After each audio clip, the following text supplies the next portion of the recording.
harus ajnabi kagak mahram antara si Rajal sama si Harim ini orang yang ajnabi, nggak ada hubungan mahramiyah, ya nggak. Kalau mahram ya nggak batal kalau dipegang. Apa itu mahram? Ma'ruf kan di sini kan mahram ya. Indana al mahram itu ada 3 bagian ya. Ini simpelnya beginilah, orang banyak bilang wah ini masalah mahram ruwet. Kagak, nggak ruwet, gampang, simpel banget masalah mahram. Ente ambil 3 patokan. Yang satu namanya nasab, yang satu namanya robo ataupun susu, yang satu namanya musaharah. Apa namanya musaharah ini? Apa? Periparan, musaharah. Dari yang nasab itu yang menjadi mahram sama ente siapa? 7 orang. 7 orang menjadi mahram. Ya. Umi, ibu dan ke atas. Ibu, nenek gitu. Ibunya abah, ibunya ibu ke atas terus. Itu namanya ibu, nggak batal semua itu ya.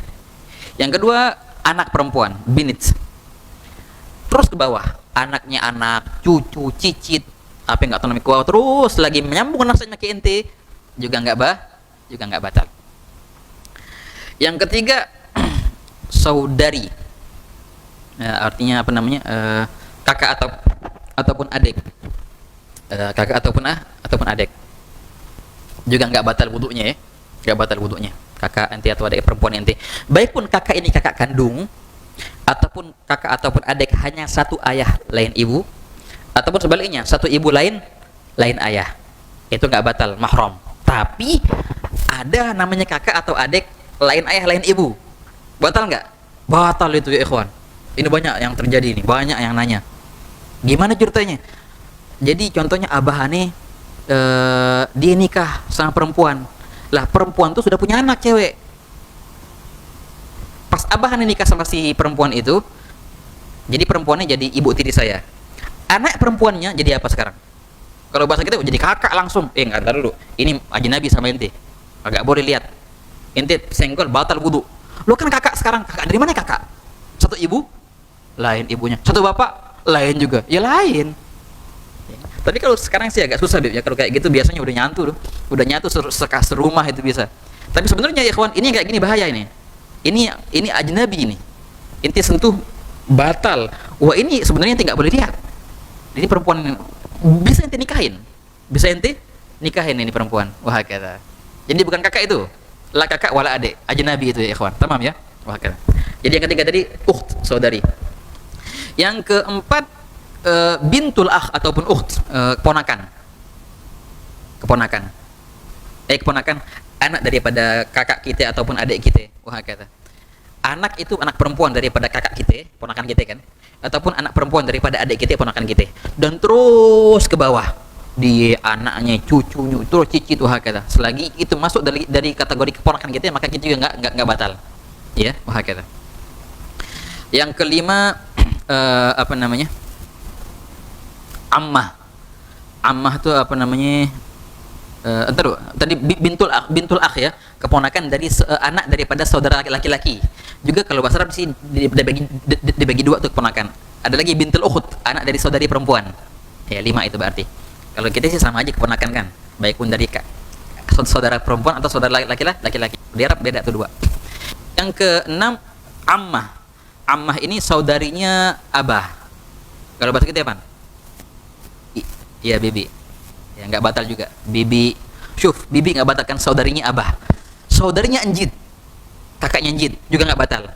Terus ke atas saudarinya kakek, saudarinya buyut, nggak batal semua itu. Itu masuk dalam kategori bibi semua kalau bahasa Arab. Yang terakhir yang ketujuh adalah khalah, saudarinya ibu. Ibu kita punya kakak perempuan. Bahasa kita apa? Sama bibi ya. Makcik kalau bahasa itunya Melayu, makcik. Nah, kalau bahasa Arab lain tuh, ammah sama khalah. Nggak batal itu. Bibi kita saudarinya ibu, saudarinya nenek, saudarinya terus ibunya nenek, semua itu nggak batal. Masuk dalam kategori bibi. Nah, itulah 7 yang nggak batal wudunya, yang dinamakan mahram dari segi nasab ya ikhwan. Jelas ya? Anak dari bibi batal nggak? Bibi kan nggak batal tuh, bibi nggak batal. Anaknya namanya apa tuh? Sepupu, batal nggak wudu? Batal wudu. Oh, itu ajnabi itu, bisa ente nikahin. Wah kata ya ikhwan. Nah, ini yang nasab. Yang rodok sama. Yang rodok sama ya ikhwan. Tapi Memang di Indonesia ini jarang apa namanya kalau perihal susu menyusu gitu. Kalau di Arab banyak ya kawan.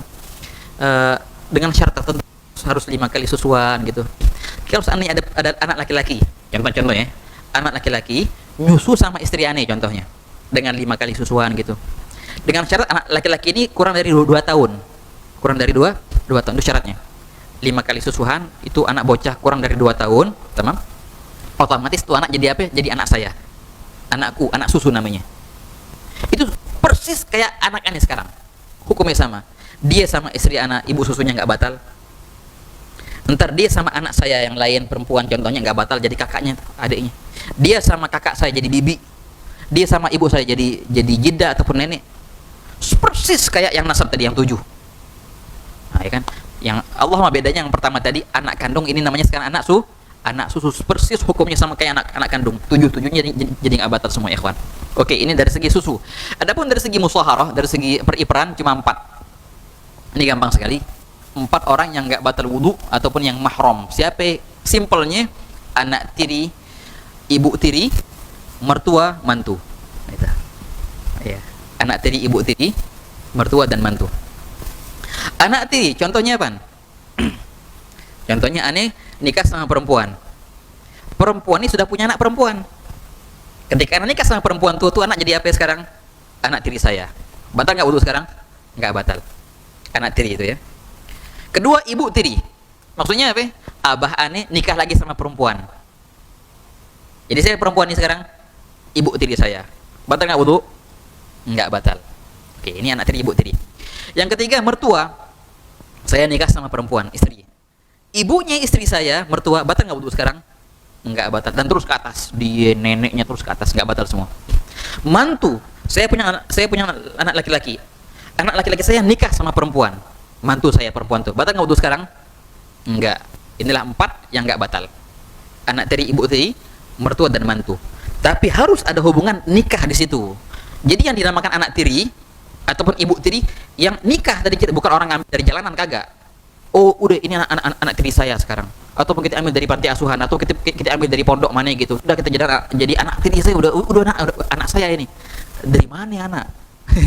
Itu dalam ilmu syariah nggak masuk dalam kategori anak tiri itu. Yang namanya anak tiri harus ada proses nikah dulu di situ. Inti nikah sama apa namanya ibunya, maka jadi anak tiri ente.